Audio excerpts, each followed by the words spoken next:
السلام علیکم میرے دوستو، جنات کی کہانی تو آپ سنتے رہتے ہیں، تو لیجیے ایک اور پراسرار اور دل کو لرزا دینے والی کہانی آپ کی خدمت میں پیش کی جا رہی ہے۔ مس مت کیجیے گا، ویڈیو کو لائک اور شیئر کرتے ہی سبسکرائب کر دیں، فوراً ہمارے چینل سیدھے سینٹر کو بیل آئیکن کے ساتھ دبائیے اور اس بات کا دھیان رکھیے گا کہ آل نوٹیفیکیشن پر آپ کلک کرنا نہ بھولیں۔ یہ واقعہ لگ بھگ 30 سال پہلے کا ہے۔ جن لوگوں نے اس واقعے کو اپنی آنکھوں سے دیکھا ہے ان کے دماغ میں حالات و واقعات کچھ اس طرح نقش ہیں کہ انہیں یہ واقعہ گویا کل کی بات محسوس ہوتا ہے، اور جب بھی وہ اس واقعے کو یاد کرتے ہیں ان کے دل دہل جاتے ہیں، لرز جاتے ہیں۔ یہ واقعہ میرے ابو کے دوست کے ساتھ پیش آیا، اصل میں انہی کی زبانی پیش کیا جا رہا ہے۔ وہ کہتے ہیں، میرا نام واصف ہے اور میں اس وقت اپنی عمر کی تقریباً 6 دہائیاں دیکھ چکا ہوں، یعنی میں 60 سال کا ہو چکا ہوں الحمدللہ۔ یہ اس وقت کی بات ہے جب میں نوجوان تھا اور روزگار کے سلسلے میں گاؤں سے شہر آیا ہوا تھا۔ نوکری کے دوران میری عبداللہ نامی ایک بھلے مانس اچھے انسان سے دوستی ہو گئی، جس کا اخلاق بہت عمدہ تھا، اور اسی وجہ سے میری اس سے دوستی ہو گئی۔ اس کا اور میرا ڈپارٹمنٹ گو کے الگ الگ تھا، مگر اکثر آفس کی گاڑی میں گھر واپس جاتے تھے، تو اچھی خاصی ہماری انسیت ہو گئی، قربت بڑھی۔ پردیسی ہونے کی وجہ سے وہ اور اس کے گھر والے میرا بہت خیال رکھتے۔ وہ شادی شدہ اور 2 چھوٹے چھوٹے بچوں کا باپ تھا۔ ہم کمپنی کے 4-5 لڑکوں نے مل کر رہائش کے لیے ایک کمرے کا مکان کرائے پر لے رکھا تھا۔ جانتے تو ہیں آپ لوگ کہ پردیسی کس طرح زندگی گزارتے ہیں، بس جیسے تیسے گزارا ہو رہا تھا گھر والوں کے بغیر۔ پھر وہ ہوا کہ جس کا خیال میرے وہم و گمان میں نہیں تھا، یعنی میں سوچ بھی نہیں سکتا تھا کہ ایسا میرے ساتھ ہوگا۔ ہوا یہ کہ رہائشی کمرے سے میری استعمال کی اشیاء گم ہو جاتی اور پھر اچانک سامنے رکھی ہوتی۔ پہلے میں سمجھ رہا تھا کہ کمرے میں رہنے والے میرے دوست جو قدرے شریر تھے وہ میری چیزیں چھپا دیتے ہیں اور پھر میری غیر موجودگی میں وہ وہاں رکھ دیتے ہیں، جس سے مجھے ڈر محسوس ہو اور میں بس ان کے مذاق کی زد میں آ جاؤں۔ مگر ایسا نہیں تھا۔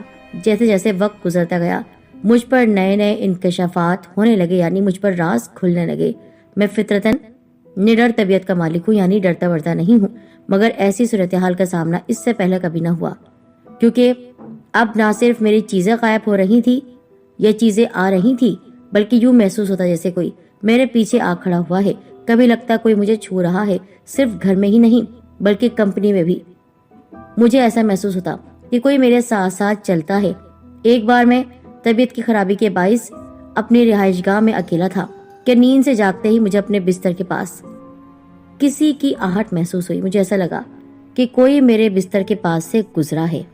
بخار کے باعث آنکھیں کھول نہیں رہی تھی۔ مجھے لگا کسی نے مجھے آواز دی، واصف واصف۔ آواز نسوانی تھی، یعنی کسی عورت کی تھی، اور میرے گھر میں مردوں کے ہوتے ہوئے عورت کی آواز کا بھلا کیا کام؟ میری ریڑھ کی ہڈی میں ایک سرد لہر دوڑ گئی اور میں کمزوری کے باوجود اٹھ بیٹھا۔ پھر ایک دم ایک کھلکھلاتی ہنسی کی آواز میری سماعت سے ٹکرائی تو میرے رونگٹے ہی کھڑے ہو گئے۔ مجھ سے ڈرنے کی ضرورت نہیں ہے واصف، کھنکتے لہجے میں کہا گیا۔ کون؟ نہیں تنگ کرو یار، نہیں تنگ کرو، کون ہو تم؟ کیوں عورت کی آواز بنا رہے ہو؟ مجھے ایک لمحے کے لیے لگا کہ کوئی دوست پھر سے شرارت میں لڑکیوں جیسی آواز بنا کر بول رہا ہے۔ ہنسی کا ایک اور فوارہ پھوٹا۔ وعدہ کرو ڈرو گے تو نہیں؟ پھر آواز آئی۔ مجھے واقعی خوف محسوس ہونے لگا۔ اتنی ہی دیر میں ایک نہایت خوبصورت لڑکی میرے سامنے آ گئی۔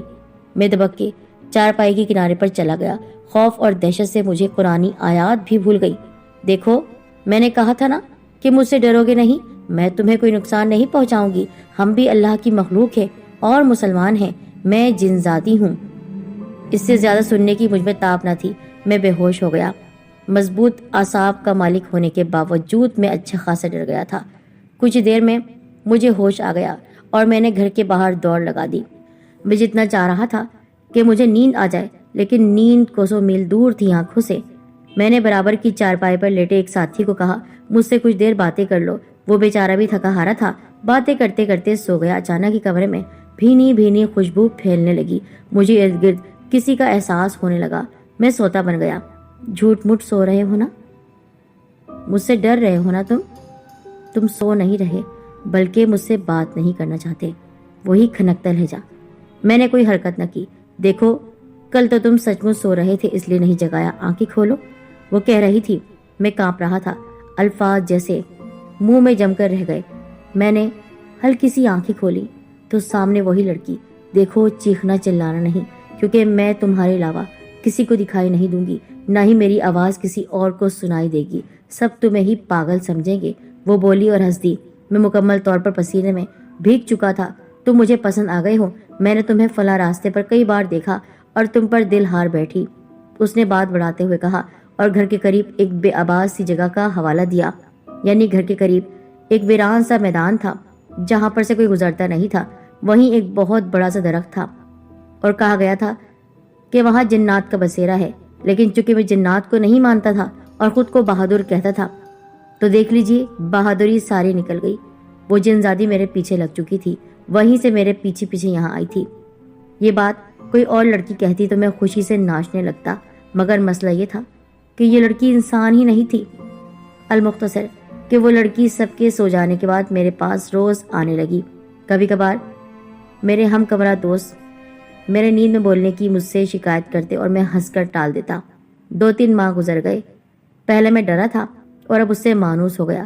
وہ مجھ سے باتیں کرتی، مجھ سے کہتی تم سے مجھے عشق ہے، تمہیں دیکھ دیکھ کر میں خوش ہوتی ہوں، روز تمہارے پاس آتی تھی، جب تم ڈرتے تھے تو چلی جاتی تھی، لیکن اب چونکہ تم میرے قریبی دوست بن گئے ہو تو بس اب تو مزہ آنے لگا ہے تم سے باتوں کا۔ وہ مجھ سے اکثر شادی کی فرمائش کرتی تو میں اسے سمجھاتا کہ انسان اور جنوں کی شادی ممکن نہیں۔ گاؤں میں کہیں بھی میری شادی کی بات چلتی تو وہ کسی نہ کسی طرح ختم ہو جاتی، کیونکہ وہ نہیں چاہتی تھی کہ میں کسی کو بھی اپنی زندگی میں شامل کروں۔ ایک بار آفس میں میرا کسی سے جھگڑا ہو گیا، یعنی میں جو کبھی کسی سے لڑتا نہیں تھا، مجھے اس کے بعد ہوش نہیں رہا۔ میں ہوش و حواس سے بیگانہ ہو گیا، کیونکہ اس لڑکی کا بھائی یعنی اس جنزادی کا بھائی جن میرے اوپر آ گیا تھا۔ سب کو نظر میں آ رہا تھا مگر اصل میں وہ تھا۔ اب غصے میں نے لوہے کی لمبی میز پر ٹانگ جو ماری تو وہ اچھل کر دور جا گری۔ وہ میز جو 4 لوگوں کے ہلانے سے ہلتی نہ تھی، میری ٹانگ لگنے سے اڑ کر دور چلی گئی، اچھلتی ہوئی گئی تھی۔ ارد گرد کام کرنے والے ڈر کر ادھر ادھر ہو گئے۔ ادھر سے میں، جو اصل میں اس لڑکی کے بھائی کے زیر اثر تھا، یعنی وہ مجھ پر سوار ہوا تھا، سیدھا اپنے دوست عبداللہ کے گھر چلا گیا۔ عبداللہ گھر پر نہیں تھا۔ بھابھی نے مجھے بٹھایا اور کھانے کا پوچھا۔ میں ہنس دیا اور کہا آپ کے گھر کا پورا کھانا بھی میرے لیے کافی نہ ہوگا، بس پانی پلا دیجیے۔ بھابھی نے حیرانی سے مجھے دیکھا اور گلاس اور پانی سے بھرا جگ لے آئی۔ میں نے جگ سے منہ لگا کر پورا جگ خالی کر دیا۔ بھابھی اور ان کے گھر والوں کو حیرانگی ہوئی۔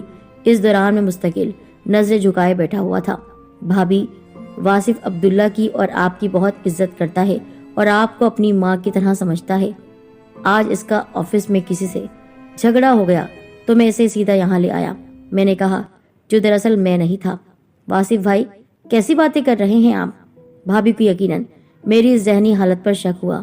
میری نظریں ان کے کمرے میں رکھے شوکیس پر گئی جہاں ایک کھلونا طوطا رکھا ہوا تھا۔ میں نے اشارے سے اسے باہر نکلنے کو کہا۔ دیوار پر ان کی بیٹی کی ایک تصویر لٹکی ہوئی تھی، اسے بھی اتارنے اور کمرے سے باہر لے جانے کو کہا۔ بھابھی حیران پریشان سی دونوں چیزوں کو باہر رکھائیں۔ آپ لوگ مسلمان ہو کر ایسی چیزیں گھر میں رکھتے ہیں؟ تصویریں؟ میں نظریں نیچے رکھتے گویا ہوا، آپ دروازہ بند کر کے باہر چلی جائیں، میں نے بھابھی سے کہا اور بستر پر لیٹنے لگا۔ یہ ساری باتیں مجھے بھابھی اور ان کے گھر والوں نے ہی بتائی تھی، میں لا علم تھا۔ اتنی دیر میں عبداللہ بھی گھر آ گیا۔ بھابھی نے عبداللہ کو اکیلے میں تمام صورتحال بتائی۔ یہاں یہ بات واضح کر دوں کہ میرے اس راز سے عبداللہ واقف تھا، اس کے علاوہ کسی کو میں نے اپنا ہمراز نہیں بنایا تھا۔ کچھ دیر میں کمرے سے ایسے نکلا جیسے نیند سے جاگا ہوں۔ میں یہاں کیسے آیا؟ میں نے حیرانگی سے پوچھا۔ عبداللہ نے مجھے ساری صورتحال بتائی اور کہا تمہاری بھابھی بہت ڈر گئی ہیں۔ انہوں نے کہا کہ تمہارے روپ میں کوئی اور تھا۔ مجھے کچھ بھی نہیں پتا تھا وہ کب میرے اندر آیا، کب چلا گیا، لیکن اس کے بعد عبداللہ مجھے ایک عامل بابا کے پاس لے گیا۔ شاہ بابا نے مجھے دیکھتے ہی کہا، آ گئے تم؟ بہت دیر میں آئے۔ میں نے کہا، شاہ بابا، وہ جنزادی میرے پیچھے لگ گئی ہے۔ میں کہیں بھی شادی کرنے کی بات کرواتا ہوں تو وہ میرا رشتہ ختم کر دیتی ہے، میں جھگڑتا ہوں تو وہ میرے جھگڑنے کو اور طول دیتی ہے۔ اور پھر عبداللہ نے وہ ساری کہانی سنا دی، یعنی اس کا بھائی کس طرح میرے اندر آیا تھا۔ انہوں نے کہا دراصل اس کا بھائی بہت اچھا ہے اور وہ ایک بہت بڑا عالم ہے، اسی وجہ سے اس کی نظریں نیچے تھیں۔ وہ بھابھی کو نہیں دیکھ رہا تھا اور گھر میں جو تصویریں لگی ہوئی تھی ان سے بھی اس کو اعتراض تھا۔ وہ تمہارے اندر اس لیے آیا تھا تاکہ اپنی بہن کو تمہارے پاس سے ہٹا سکے۔ اس کی بہن جن زادی ہو گئے انسان کی محبت میں گرفتار تھی اور وہ ایسا نہیں چاہ رہا تھا۔ اسے پتا ہے کہ انسان اور جنات کی شادی نہیں ہو سکتی۔ تو آپ یہ سب کیسے جانتے ہیں؟ تم جہاں آئے ہو بیٹا، یہاں پر ہر روز جنات کا ہم سے سامنا ہوتا ہے۔ اگر یقین نہیں آتا تو ہم اس کے بھائی کو بلا لیتے ہیں۔ پھر انہوں نے کچھ وظیفہ پڑھنا شروع کیا۔ 1 گھنٹے تک وظیفہ پڑھتے رہے اور نہ جانے کس سے ہم کلام تھے۔ وہ ایسا لگ رہا تھا کسی سے زور زبردستی کر رہے ہیں اور یہاں حاضری کے لیے دعوت دے رہے ہیں۔ پھر آخرکار اس کا بھائی، جس کی شکل بہت لمبی تھی، آنکھیں بھی اس کی تکون تھی، وہ حاضر ہوا۔ بہت لمبا قد تھا اس کا، لیکن اس نے سفید لباس پہنا ہوا تھا۔ بہت ہی خوبصورت تھا وہ۔ بس وہی بات کی نشانی جنات کی تھی، انسان جیسی شکل ہو نہیں سکتی تھی۔ اس نے کہا، جی شاہ صاحب، آپ نے مجھے کیسے حاضر کیا؟ بیٹا تم کہاں تھے؟ حفظ قرآن کر کے یہاں سے ایسے گئے کہ کبھی پلٹ کر نہیں آئے؟ شاہ صاحب میں اپنے قبیلے میں بچوں کو تعلیم دے رہا تھا قرآنی، بس وہیں پر مصروف تھا۔ اور پھر آپ جانتے ہی ہیں کہ عالم دین بننے کے لیے کیا کچھ مشکلات سے گزرنا پڑتا ہے، کیا کچھ سیکھنا پڑتا ہے۔ ہاں میں جانتا ہوں۔ تم اسے جانتے ہو؟ جی جانتا ہوں، یہ واصف ہے، اور غالباً ان کو نہیں یاد، پر ان کے دوست کی بیوی کو ضرور یاد ہوگا کہ میں نے ان سے کلام کیا اور انہیں باہر جانے کے لیے کہا۔ تو تم ان کے اندر کیوں آئے تھے؟ دراصل میری بہن اس کے عشق میں دیوانی ہو گئی ہے۔ میں جانتا ہوں جنات اور انسان کا ملن نہیں ہو سکتا۔ وہ ویسے تو بہت اچھی ہے، لیکن محبت میں وہ اس کو اور اس کے گھر والوں کو نقصان پہنچا رہی ہے۔ جب اس کے بھائی نے اس کا رشتہ لگانا چاہا تو میری بہن نے اس کا پورا کاروبار تباہ کر دیا۔ جس لڑکی سے اس کی منگنی ہوئی اس لڑکی کا ایکسیڈنٹ کروا دیا۔ وہ اپاہج ہو گئی، یعنی جہاں جہاں اس کی بات چل رہی ہے وہاں سے وہ رکاوٹ ڈال کر رشتہ ختم کروا رہی ہے، کیونکہ وہ چاہتی ہے کہ اس کی شادی اس سے ہو جائے۔ میرے بابا یہ نہیں چاہتے، کیونکہ وہ بھی جانتے ہیں کہ ہم مسلمان ہیں اور مسلمان جنات اس طرح کسی کو تنگ نہیں کرتے۔ بے شک میری بہن نے اسے دیکھا اور اس کی محبت میں گرفتار ہو گئی۔ بے شک وہ اس کا خیال رکھتی ہے، یہ بھی اس سے باتیں کرتا تھا، لیکن جب اس نے کہا کہ میری تمہاری شادی نہیں ہو سکتی، تب سے وہ بہت غصے میں ہیں۔ اور جس دن اس کا جھگڑا ہوا اس دن وہ اتنی غصے میں تھی کہ شاید جس سے اس کا جھگڑا ہوا تھا اسے مار کر ختم کر دیتی۔ میں نے اپنی بہن کو پیچھے کیا اور خود اس کے اندر آ گیا اور صرف میز اٹھا کر یہاں وہاں پھینکی، جس سے سارے لوگ ڈر گئے۔ لیکن میری بہن ہوتی تو وہاں پر خون خراب ہو جاتا اور نام اس کا نہیں اس کا آتا، یہ پاگل کہلاتا۔ پھر میں اسے اس کے دوست کے گھر لے آیا۔ وہاں آ کر میں نے راز کھولا کہ میں کون ہوں۔ اب آپ ہی بتائیے کہ میری بہن جو اس کی محبت میں خود کو کھو چکی ہے، وہ ضد کیے جا رہی ہے کہ میں اس سے شادی کروں گی اور اس سے ہی کروں گی۔ میرے بابا یہ نہیں چاہتے، یہ انسان بھی یہ نہیں چاہتا، پھر کیوں وہ اس کے ساتھ رہے گی؟ میں نے بہت سے عمل کیے لیکن وہ پھر بھی اس کے پاس سے ہٹ نہیں رہی ہے۔ کیا آپ ایسا کوئی عمل کر سکتے ہیں کہ ہم ہمیشہ کے لیے اپنے قبیلے میں رہیں اور میری بہن کبھی بھی اس کے پاس نہ آئے؟ واصف تم کیا چاہتے ہو؟ کیا تم اس سے محبت کرتے ہو؟ میں اسے پسند کرتا ہوں کیونکہ وہ بہت خوبصورت ہے، لیکن میں جانتا ہوں وہ جن ہے۔ انسان ہوتی تو شاید میں اسے شادی کر لیتا، لیکن جنات کی شادی، ایک آگ کی شادی مٹی سے کیسے ہو سکتی ہے؟ تو پھر ہمیں چلا کاٹنا پڑے گا۔ تم اس کے بھائی ہو، کیا تم اجازت دیتے ہو؟ دیکھو یاد رکھنا، اس بات کے لیے تمہاری بہن کو بہت سی تکلیف سہنی پڑے گی۔ ہاں میں جانتا ہوں اتنی آسانی سے وہ اس کا پیچھا نہیں چھوڑے گی، انسانی دنیا سے اتنی آسانی سے ہٹے گی نہیں، لیکن آپ عمل شروع کیجئے۔ پھر عمل شروع ہوا، اس کا بھائی بھی شامل تھا۔ حیرت کی بات یہ ہے کہ جنات کو ہٹانے کے لیے انسان نہ جانے کیا کیا عمل کرتے ہیں، چلے کاٹتے ہیں اور کتنے وظائف پڑھتے ہیں، لیکن آج پہلی بار ایک بھائی جو کہ خود جنزاد تھا، جنات کے خاندان سے تھا، وہ شاہ صاحب کے ساتھ مل کر اپنی بہن کو میرے پاس سے ہٹانے کے لیے چلا کاٹ رہا تھا۔ 40 دن تک یہ عمل ہوتا رہا۔ بڑی مشکل سے اس نے میرا پیچھا چھوڑا، ہر رات میرے پاس آتی، پہلے تو خوبصورت بن کر آتی تھی لیکن پھر اپنی اصلی شکل میں آ گئی، اتنی بھیانک شکل کہ میں دیکھ کر ڈر گیا۔ اس نے کہا، کیوں؟ میری خوبصورتی کے دیوانے تھے؟ تم مجھے حاصل کرنا چاہتے تھے صرف خوبصورتی کے لیے؟ اور دیکھو اب بدصورت ہوں نا میں، لو اب مجھے استعمال کرو۔ دیکھو مجھے معاف کر دو، تم میرے پاس آئی ہو، میں تمہارے پاس نہیں آیا تھا، میں تو تم سے ڈرتا تھا، لیکن تمہاری باتوں سے مجھے اچھا لگا، تم سے بات کروں، تمہارے ساتھ اپنے لمحات گزاروں، لیکن یہ ممکن نہیں ہے کہ میں تم سے شادی کر لوں۔ ہاں ہماری دوستی رہ سکتی ہے، مجھے تم سے صرف دوستی نہیں رکھنی، میں تمہارے ساتھ کسی کو برداشت نہیں کر سکتی۔ جیسے ہی اس نے بات کہی اس کے چاروں طرف آگ لگنا شروع ہو گئی۔ وہ تو اچھا تھا کہ وہاں پر کوئی اور دوسرا دوست نہیں تھا، ورنہ وہ لوگ تو نہ جانے کیا سمجھتے اور کبھی میرے پاس سوتے ہی نہیں۔ شاہ صاحب نے مجھے ایک وظیفہ بتایا تھا، کہا تھا کہ وہ اس طرح حرکت کرے گی اور ہر رات جب تک چلہ کٹے گا اس وقت تک وہ تمہارے پاس آ کر تمہیں ڈرائے گی، مختلف طریقوں سے شکلیں بنا کر، بھیانک شکل بنا کر، یہاں تک کہ چڑیل ڈائن خطرناک جانور بن کر بھی تمہارے پاس آئے گی، لیکن تم ڈرنا نہیں۔ اور جو وظیفہ میں بتا رہا ہوں اس وظیفے کو پانی پر دم کر کے اگر آگ لگی ہو تو وہاں چھڑک دینا۔ میں نے ایسا ہی کیا۔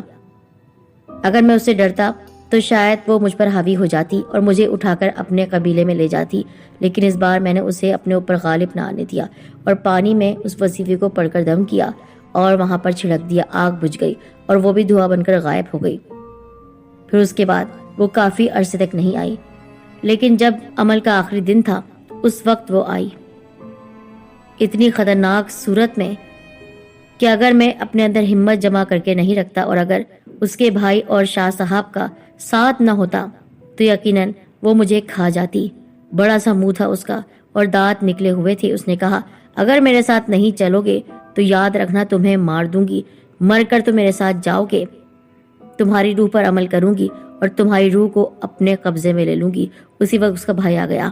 چھوڑ دو اس کو شبینہ، اسے چھوڑ دو، یہ تمہارا کبھی نہیں ہو سکتا۔ بھائی جان آپ نے بہت برا کیا میرے ساتھ، میں آپ کو کبھی معاف نہیں کروں گی۔